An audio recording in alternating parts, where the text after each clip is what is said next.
This is Dr. Baker, the principal of the Leeds Middle School, and Dr. Baker, you got about 15 iPads, I believe, just recently to school through a grant. How did you get them?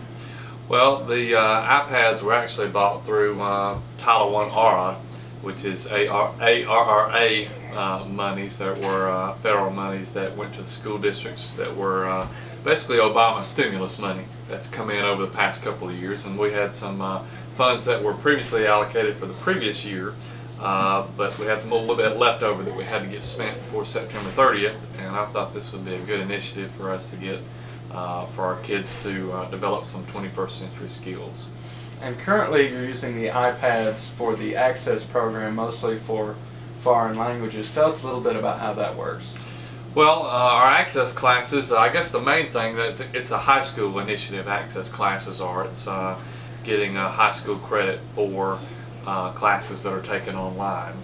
But also that has been expanded down to 8th grade level, and advanced 8th grade students are able to take those same classes, high school classes, through the same technology that high school students are able to get, but we're using obviously the iPads or some combination of an iPad and a laptop in order to get some advanced 8th graders some advanced curriculum for them.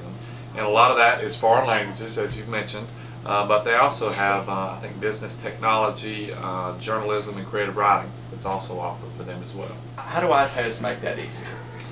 Well, I think obviously iPads and Apple products are one of the things that students of 21st century high schools and middle schools are going to need to be fluent in when they go out into the workplace, even much more than when you and I left. You know, pretty much everything was a lot of IBM compatible machines, and those are still out there, most assuredly, but Macintosh and Apple products seem to be making a surge, and I think getting those students access to using that type of technology is good for them, and it kind of increases their technology skills to another area where they might not have the means to buy something like that for themselves. So I'm really excited about them having that technology.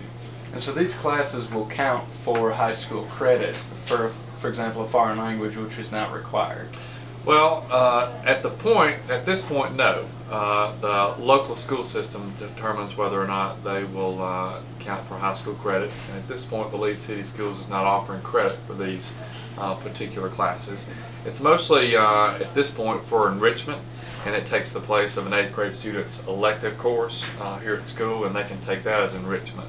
I think once they get to the high school, for example, if they're taking Spanish 1 here, and then they take Spanish 1 at the high school through a live instructor, one that's right in front of you, hopefully that will be much easier since they've gotten a little bit of exposure to the class and things like that.